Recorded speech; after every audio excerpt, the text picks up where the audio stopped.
നമസ്കാരം, ഞാൻ Sethulakshmi. Chemmanur international jewellers Kaumudi ഹെഡ്ലൈൻസിലേക്ക് സ്വാഗതം. Powered by ARMC. വൈദികൻ IS പിടിയിൽ. യമനിൽ കാണാതായ മലയാളി വൈദികൻ ഫാദർ ടോം ഉഴുന്നാൽ IS പിടിയിൽ. തെക്കൻ യമനിൽ കന്യാസ്ത്രീകൾ നടത്തുന്ന വൃദ്ധസദനത്തിലുണ്ടായ കൂട്ടക്കൊലയെ തുടർന്ന് ടോം ഉഴുന്നാലിനെ കാണാതാവുകയായിരുന്നു. ഇസ്ലാമിക് സ്റ്റേറ്റിന്റെ പിടിയിലായെന്ന വാർത്ത വിദേശകാര്യ മന്ത്രാലയമാണ് സ്ഥിരീകരിച്ചത്. തുറമുഖ നഗരമായ ഏദനിൽ മാർച്ച് 4 നടന്ന കൂട്ടക്കുരുതിയിൽ ഇരയായത് 4 കന്യാസ്ത്രീകൾ ഉൾപ്പെടെ 16 പേർ. ഭീകരരുടെ ആക്രമണത്തിൽ നിന്ന് കോട്ടയം സ്വദേശിയായ മദർ സുപ്പീരിയർ സിസ്റ്റർ സാലി രക്ഷപ്പെട്ടിരുന്നു. ഇനി മുന്നണി വിശേഷം.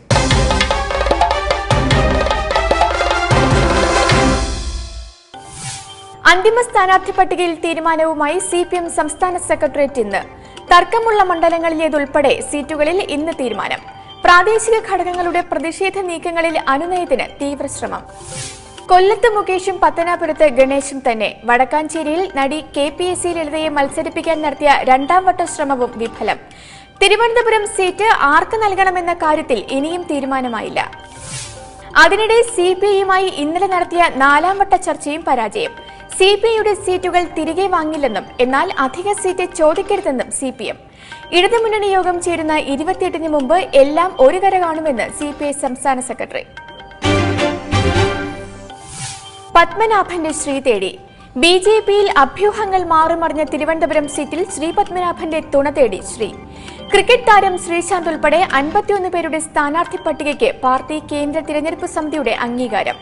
ശ്രീക്ക് BJP അംഗത്വം നൽകിയത് ഇന്നലെ.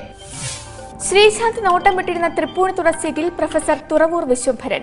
തലസ്ഥാനത്ത് ശ്രീക്ക് മത്സരത്തിന് ക്രീസ് ഒരുങ്ങിയത് സൂപ്പർ താരം സുരേഷ് ഗോപി തിരുവനന്തപുരം സീറ്റിനോട് മുഖം തിരിച്ചതോടെ. സംവിധായകൻ അലി അക്ബറും നടൻ ഭീമൻ രഘുവിനും കേന്ദ്ര സമിതിയുടെ കോൾഷീറ്റ്. സഖ്യകക്ഷിയായ BDJS 29 പേരുടെ സ്ഥാനാർത്ഥി പട്ടിക പ്രഖ്യാപിച്ചത് ഇന്നലെ. സുഭാഷ് വാസു കുട്ടനാട്ടിലും അക്കീരമൺ കാളിദാസ ഭട്ടതിരിപ്പാട് തിരുവല്ലയിലും മത്സരിക്കും.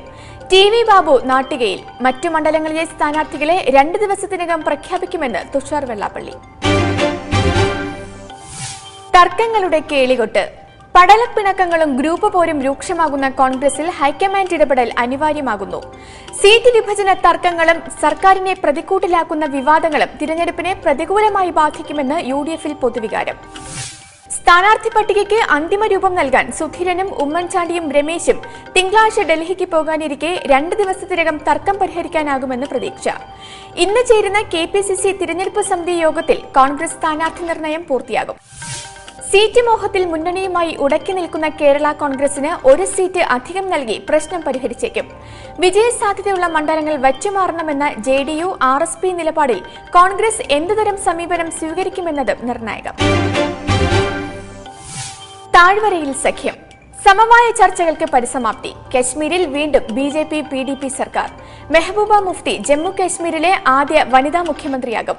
BJP നേതാവ് നിർമ്മൽ സിംഗ് ഉപമുഖ്യമന്ത്രി. സർക്കാർ രൂപീകരണത്തിൽ അനുമതി തേടി BJP PDP നേതാക്കൾ ഇന്ന് ഗവർണർ NN വോറയെ കാണും. PDP മുഖ്യമന്ത്രി സ്ഥാനാർത്ഥിയെ പിന്തുണയ്ക്കാൻ ഇന്നലെ ചേർന്ന BJP നിയമസഭാ കക്ഷി യോഗത്തിൽ തീരുമാനം. മെഹബൂബ മുഫ്തിയെ നിയമസഭാ കക്ഷി നേതാവായി തിരഞ്ഞെടുത്തത് കഴിഞ്ഞ ദിവസം ചേർന്ന നിർണായക PDP യോഗത്തിൽ. അതേസമയം മന്ത്രിസഭയിലെ വകുപ്പുകൾ സംബന്ധിച്ച് ഇതുവരെ തീരുമാനമായില്ല. മുഫ്തി മുഹമ്മദ് സെയ്ദിന്റെ മരണശേഷം കശ്മീരിലെ സർക്കാർ രൂപീകരണം വൈകിയത് PDP മുന്നോട്ട് വച്ച ഉപാധികൾ BJP അംഗീകരിക്കാത്തതിനെ തുടർന്ന്. Chemmanur international jewellers Kaumudi headlines powered by ARMC സമാപിക്കുന്നു. അടുത്ത ഹെഡ്ലൈൻസ് 1 മണിക്കൂറിന് ശേഷം. നമസ്കാരം.